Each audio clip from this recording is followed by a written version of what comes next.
করছি তখন দেখা গেল শরিক দলগুলো খুব কম জায়গাতেই থাকে, কারণ তার এক নম্বর দল অনেক কম জায়গায়, প্রায় সব দেশেই জামাতই হচ্ছে এক নম্বর দল। সেজন্য আমরা এটাকে আবার জামাত একটু ব্যাক করে আসছি যে যুদ্ধ সম্ভব, ওনারা সেকেন্ড পার্টি হোক থার্ড পার্টি হোক, জামাত সিরিয়াসলি তাদেরকে সহযোগিতা করলে তাতেও উঠে আসতে পারবে কিনা, এটাকে আমরা একটা প্রিন্সিপাল হিসাবে নিয়েছি, not by their own strength, not that they are the first political party in that case. তো সেটাকে নিয়েই আমরা ধীরে ধীরে অগ্রসর হতে গিয়ে পরে তারা একটা সংখ্যা চাইছে, আমরা একটা অনেক বেশি মনে হয়েছে আমাদের কাছে, তারপরেও আমরা ম্যাক্সিমাম সিট আমরা ফিক্স আপ করেছি এবং সেক্ষেত্রে ওনারা কোন কোন আসন এই নাম্বারের ভিতরে এটা ফিক্স আপ হয়েছে। আমরা তো ধরে নিয়েছিলাম যে ইটস সলভড, কিন্তু পরে তো দেখলাম যে ওনারা ভিন্ন কথা বলেছেন এবং বিহেভ করেছেন।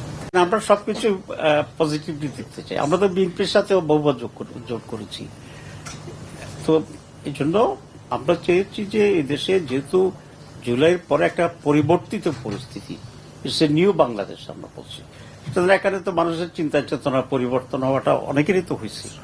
ধরুন ঢাকা বিশ্ববিদ্যালয়ে ছাত্র শিবির তো ঢুকতেই পারে, ঠিক আছে, আমাদের ছেলেরা কিছু ভোট দিলে মেয়েরা তো ভোট দিত না। আমি তো elected general secretary Dhaka medical college, তা আমাকে দেখলাম যে মেয়েদের বুথে আমি খুব সামান্য ভোট পেয়েছি, আমি ছেলেদের ভোটে জিতছি।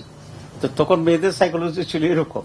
তো এবার তো ঢাকা ইউনিভার্সিটিতে মেয়েরাই বেশি ভোট দিয়েছে, তাহলে মানুষের সাইকিকে একটা চেঞ্জ তো হয়েছে আপনার জুলাই। আমরা ধারণা করেছি যে যার যে অবস্থানই হোক, যেহেতু জোটের একসাথে কাজ করার একটা আগ্রহ তৈরি হয়েছে, একটা মানসিক পরিবর্তন হয়েছে বলে আমরা ধরে নিয়েছিলাম এবং এটা আমরা অনেক দূর এগিয়েছি। আমি তো মনে করি এটা একটা সফলতা যে চরমনের সাথে আমরা দীর্ঘদিন ধরে অ্যাটলিস্ট কিছু জায়গাতে এক থাকতে পেরেছি। বরং একটা বেনিফিট হয়তো আমরা পাইতে পারি যে আগে অনেকগুলো আসন আমাকে ছেড়ে দিতে হয়েছিল, এখন বেশি আসনে কম্পিট করার আমার সুযোগ হচ্ছে।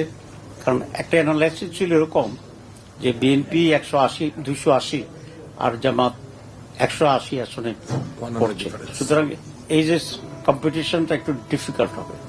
এখন তো নাম্বার একটু বাড়ছে, আমি কম্পিটিশন তাদের সাথে কম্পিট করতে আমাদের সুবিধা হইতে পারে। এটা যে শুধু নেগেটিভ হচ্ছে তা না, এটা যে পজিটিভ আসপেক্ট অলসো।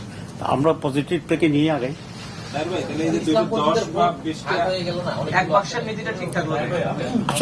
আসলে দেখেন, ইসলামপন্থী সব দলই তো আমাদের সাথে আছে, একটি দল ছাড়া। তো সুতরাং খুব বেশি ভাগ হবে আমরা মনে করি।